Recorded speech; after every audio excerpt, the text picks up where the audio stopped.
Hello friends, कैसे हो आप सब।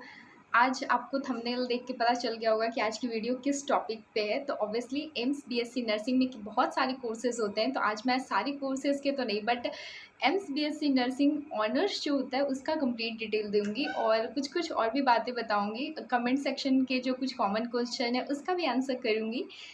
इस वीडियो में लास्ट तक बने रहिए and do like share and subscribe अगर आपको मेरी वीडियो थोड़ी भी इंफॉर्मेटिव लगती है तो। तो एम्स बीएससी नर्सिंग में टोटल 3 कोर्सेज होते हैं। सबसे पहला है एम्स बीएससी नर्सिंग ऑनर्स, दूसरा है AIIMS BSc nursing post basic और तीसरा है एम्स बीएससी पैरामेडिकल। तो जब आप एग्ज़ाम का फॉर्म फिल करोगे आपको ये तीनों ऑप्शन दिखेंगे। बेसिक रजिस्ट्रेशन के टाइम पे आपको चूज़ करना होता है कि आपको किस कोर्स के लिए फॉर्म फिल करना है, किसके लिए आप एग्ज़ाम देना चाहते हो। ओके, उसके बाद फिर सबसे कॉमन क्वेश्चन होता है कि एज क्राइटेरिया। तो मिनिमम एज जो होनी चाहिए वो 17 साल होनी चाहिए एंड कोई भी अपर एज लिमिट नहीं है। मार्क्स की बात करते हैं 12th में। तो देखो, सबसे पहले तो आपको पीसीबी से यानी फिजिक्स केमिस्ट्री बायोलॉजी लेके आपने 12th पास किया होगा किसी भी रिकॉग्नाइजेशन बोर्ड से। सीबीएसई से कर सकते हो, बिहार बोर्ड, राजस्थान का अपना बोर्ड या जो भी बोर्ड है, आप किसी भी रिकॉग्नाइजेशन बोर्ड से आप 12th पास होना चाहिए। और जो मिनिमम मार्क्स है ओबीसी और जनरल कैटेगरी के लिए वो है 55% एंड ईडब्ल्यूएस एससी और एसटी कैटेगरी के लिए मिनिमम 50%। तो ये बेसिक एलिजिबिलिटी क्राइटेरिया है। ओके, बात करते हैं फिर इस एग्ज़ाम में क्वेश्चंस कैसे आते हैं। तो ये एग्ज़ाम जो है वो सीबीटी मोड में होता है, यानी कि ऑनलाइन एग्ज़ाम होता है, कंप्यूटर बेस्ड टेस्ट सीबीटी होता है एंड इसमें टोटल 100 क्वेश्चन आते हैं। हर एक सही क्वेश्चन अटैम्प्ट करने पे आपको +1 मार्क्स मिलता है एंड अगर आपका एक क्वेश्चन गलत हो जाता है जो कि आपने बनाया है तो उसके लिए आपको -1/3 होता है। ओके, एंड टोटल 100 क्वेश्चन ही होते हैं जिसमें 30 फिजिक्स, 30 केमिस्ट्री एंड 30 बायोलॉजी के होते हैं और 10 क्वेश्चन आपका जीके का होता है। तो एक बहुत ही नॉर्मल डाउट जो कि मेरा खुद का भी था, मैंने अभी रिसेंट एग्ज़ाम दिया था 2024 में, तो कि क्या मतलब जीके बहुत टफ आता है। तो जीके का जो क्वेश्चन होता है, जो 10 क्वेश्चन होते हैं वो बहुत टफ नहीं होते हैं। कुछ तो आपको वो रीजनिंग टाइप के 1-2 क्वेश्चन मिल जाएंगे। कुछ क्वेश्चंस आपने अगर 7-8 वाली फिजिक्स सॉरी मैथ देखी होगी तो उसमें जो बेसिक बेसिक क्वेश्चन होता है ना, यूनिट वाला लगा के, यूनिटरी मेथड लगा के जो क्वेश्चन सॉल्व हो जाते हैं, कुछ वैसे क्वेश्चंस होंगे। थोड़ा लॉजिकल होगा ऑब्वियसली एंड 2-3-4 क्वेश्चन जो है वो इस मेनली जीके के होते हैं। लाइक एक बार इस वाले में एक क्वेश्चन था कि किसे फर्स्ट नोबेल प्राइज़ मिला था, तो that was answer Rabindranath Tagore. तो इस तरह के कुछ कुछ क्वेश्चन थे। फिर एक था ट्यूलिप फेस्टिवल कहाँ का होता है। इस तरह से 2-4 क्वेश्चन, 2-3 क्वेश्चन थे, तो वो आप देख लेना। वो कुछ कुछ मतलब ऐसे इन्फॉर्मेटिव टाइप का आपको बस पता होना चाहिए। ऐसा नहीं है कि कोई बहुत ही टफ क्वेश्चन पूछते हैं, ऐसा भी बिल्कुल भी नहीं है। आप अगर थोड़ा भी पढ़ते हो तो आप 7-8 क्वेश्चन आसानी से अटेम्प्ट कर सकते हो। ओके, फर्दर मूव करते हैं। और जो भी एग्ज़ाम में जो भी क्वेश्चन आते हैं वो एनसीईआरटी बेस्ड ही होते हैं। लेकिन इस बार का जो क्वेश्चन आया था ना वो पुराने वाले एनसीईआरटी से भी क्वेश्चन थे। नए वाले से एनसीईआरटी से तो ऑब्वियसली थे ही थे, बट पुराने वाले जो एनसीईआरटी है ना उससे भी क्वेश्चन आए थे। तो ये यहाँ पे फर्दर अब ये तो चेक करने में पता चलेगा 2025 का जो ब्रॉचर आएगा कि क्या हाँ सच में एनसीईआरटी बेस्ड है। जिसके कारण आप लोग को पता भी होगा कि बोला गया था कि फर्स्ट डे वाला जो एग्ज़ाम हुआ था यानी मॉर्निंग शिफ्ट में, उसके क्वेश्चन के कंपैरिजन में जो सेकेंड डे का जो सेकेंड शिफ्ट में जो सेकेंड डे एग्ज़ाम हुआ था उसके क्वेश्चन टफ आए थे, तो एवरेज मार्किंग वगैरह भी शायद हुई थी। तो ये एक थोड़ा सा था एंड उसके बाद फिर ओके, एज लिमिट वगैरह नहीं और ऐसा कुछ बेसिक तो आपको आपको पता होगा। और हाँ, एग्ज़ाम जब आप दे देते हो तो फिर मतलब मिनिमम कितने मार्क्स चाहिए, तो उस एग्ज़ाम को, इस एग्ज़ाम को पास करने के लिए आपको 50% मार्क्स चाहिए इफ़ यू आर ओबीसी और जनरल कैटेगरी एंड आपको सेम 45% मार्क्स चाहिए if you are from SC और एसटी कैटेगरी।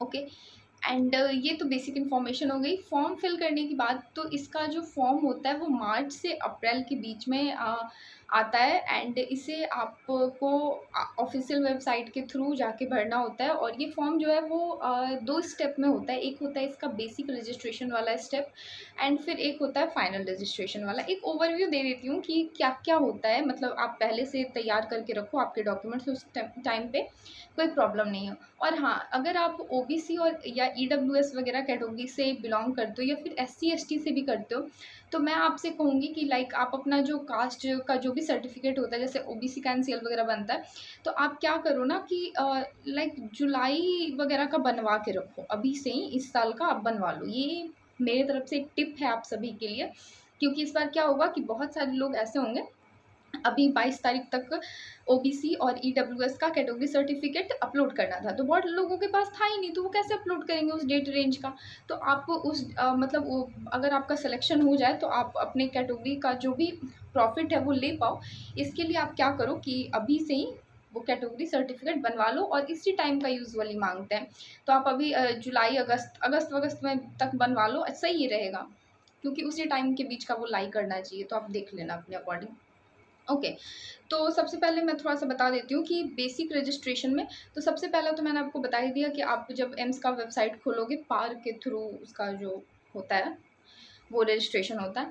तो एम्स का जब आप वेबसाइट खोलोगे ना, तो उसमें आपको सबसे पहले तो अपने कोर्स को सेलेक्ट करना होता है, एंड सेलेक्ट करने के बाद फिर आपको आपका वो फॉर्म खुलेगा एंड उसमें अपना अपना नाम, अपने मम्मा पापा का नाम, आपको एड्रेस देना होता है, वही एड्रेस जो कि आपके प्रूफ में हो। मतलब आप जो भी प्रूफ वगैरह जमा करोगे, मतलब जो भी गवर्नमेंट वाला डॉक्यूमेंट वगैरह जो भी उसमें एड्रेस होगा, वही एड्रेस आपको डालना है, नहीं ताकि बाद में कोई प्रॉब्लम ना हो।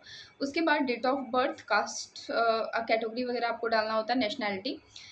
उसके अलावा आपको एक फ़ोन नंबर और ईमेल आईडी चाहिए होता है, और मेक श्योर कि वो फ़ोन नंबर आप हमेशा यूज़ करने वाले हो, क्योंकि आपको काउंसलिंग के लास्ट तक वो फ़ोन नंबर और ईमेल आईडी लगेगा, ये हमेशा याद रखना।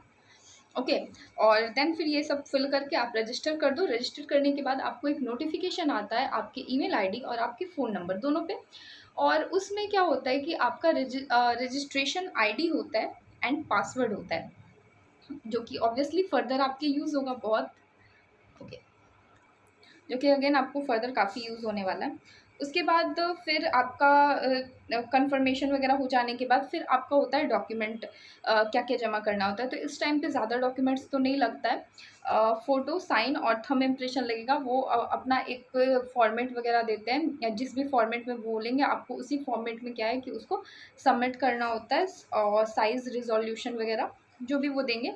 एंड फिर एक आरयूसी कोड यहाँ पे जनरेट होता है, वो आरयूसी कोड जनरेट करना होता है। उसका जो वो जो आरयूसी कोड है उसका नोटिफिकेशन जो है वो आप फ़ोन नंबर पे आएगा।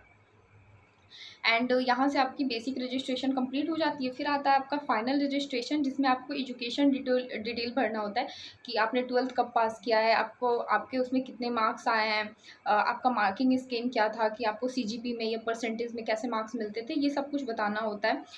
कितने स्कोर ऑब्टेन किया आपने, ये सब। एंड ये सब कुछ करने के बाद फिर फाइनली आपको फ़ी पेमेंट कर देना होता है। तो 2024 के अकॉर्डिंग मैं आपको बता देती हूँ कि कितना फ़ी लगता है। मे बी फर्दर इंक्रीज़ भी हो सकता है और यही रहे, डिक्रीज़ तो नहीं होगा, but further may be increment हो भी सकता है और ये सेम भी रह सकता है। तो मैं फ़िलहाल का भी बता देती हूँ कि ओबीसी और जनरल कैटेगरी के लिए ये जो फ़ी था वो 2000 रुपीज़ था, और एससी, एसटी और ईडब्ल्यूएस कैटेगरी के लिए 1600 रुपीज़ था।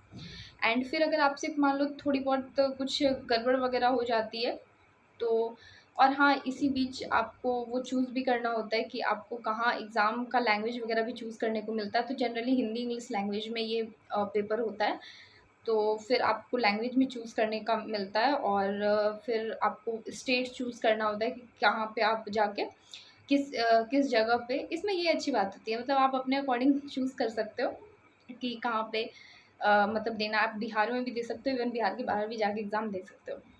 ओके, एंड उसके बाद फिर करेक्शन विंडो एक ओपन होता है, जहाँ पे आपसे कुछ भी गड़बड़ हो गई हो तो आप उसे ठीक कर सकते हो। ओके, तो ये तो ओवरऑल सारे इन्फॉर्मेशन हो। अगर आपको कोई भी डाउट होता है ना, तो आप कमेंट सेक्शन में ज़रूर बताना। ओके, अब मैं कुछ कॉमन डाउट्स ले लेती हूँ, जैसे कि अभी बहुत सारे बच्चे मुझसे अक्सर पूछ रहे हैं ना कि मेरे कमेंट सेक्शन में कि दी मुझे कितने मार्क्स पे मिलेगा।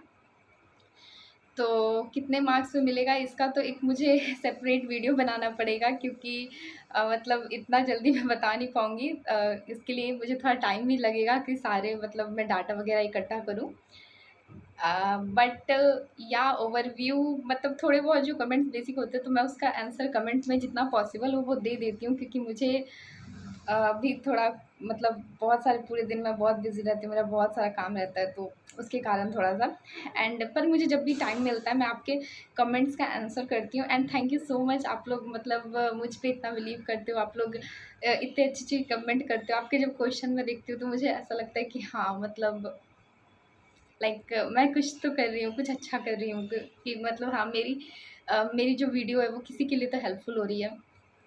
एंड उसके बाद फिर कुछ कमेंट्स होते हैं कि हाँ ये स्पेशली एक बहुत ही मतलब बेसिक सा डाउट है। मुझसे पूछा था किसी ने कि क्या ये जो बीएससी नर्सिंग का एग्ज़ाम होता है क्या ये दोनों मतलब मेल और फीमेल दे सकते हो? तो देखो आज का जो मैंने कोर्सेज़ का जो डिटेल दिया, बीएससी नर्सिंग ऑनर्स जो कि specially most of the student करना चाहते हैं, क्योंकि इसकी ऑब्वियसली सैलरी बहुत अच्छी होती है और इसमें फ़र्दर स्कोप भी बहुत सारे हैं। तो इसे सिर्फ फीमेल कर सकती है। एम्स बीएससी नर्सिंग का जो ऑनर्स वाला एग्ज़ाम है वो सिर्फ फीमेल के लिए होता है, अभी तक मेल के लिए नहीं है। सो लड़कों को काफ़ी बुरा लग रहा होगा अगर वो जो देना चाहते थे। बट हाँ, अगर आप इंटरेस्टेड हो तो पैरामेडिकल का कोर्स आप कर सकते हो। एंड यही है, तो पैरामेडिकल वाला ही सिर्फ एग्ज़ाम है जो कि अभी तो फ़िलहाल male and female, and I think post basic का भी मेल एंड फीमेल दोनों के लिए होता है। तो मैं इसे एक बार चेक कंफर्म करके तब आपको बताऊंगी। एंड एक और चीज़ है कि जो पूछा जाता है एंड और ना अभी मेरिट लिस्ट आया था ना, तो जिन बच्चों का नाम नहीं था ना तो आई थिंक उसका लॉगिन भी शायद नहीं हो रहा है। तो ये भी मुझे चेक करना होगा किसी का लेके जिसका मेरिट लिस्ट में नाम नहीं आया है, तो क्या सच में लॉगिन नहीं हो पा रहा है। क्योंकि एक बच्ची थी जिसने मुझे सेंड किया था, अपना सारा डिटेल सेंड किया था, बट उसका क्या हो रहा था ना कि उसका लॉगिन नहीं हो रहा था। इवन मैंने बहुत बार ट्राई किया था, हर तरह से ट्राई करके देख लिया, बस उसका लॉगिन नहीं हो रहा था। तो वो भी मुझे एक बार चेक करना होगा। एंड अगर आप लोगों में किसी का भी मतलब सेम चीज़ हो रहा है तो आप प्लीज़ कमेंट सेक्शन में बताओ, क्योंकि ये बहुत लोगों को हेल्पफुल होगा। बहुत सारे बच्चे इसके लिए परेशान हैं, मैंने यूजुअली कमेंट सेक्शन देखा है तो मुझे पता है, आप लोग भी चेक कर सकते हो। So and that's all. अगर आपको और भी मतलब कोई भी डाउट हो तो आप कमेंट सेक्शन में पूछिए। अगर मतलब मुझे अभी नहीं पता भी होगा तो मैं उसकी पूरी नॉलेज मतलब इकट्ठा करूँगी और तब आप एक वीडियो बना के आपके साथ सब कुछ शेयर करूँगी। ओके, तो मिलते हैं आपसे अगले वीडियो में। बाय।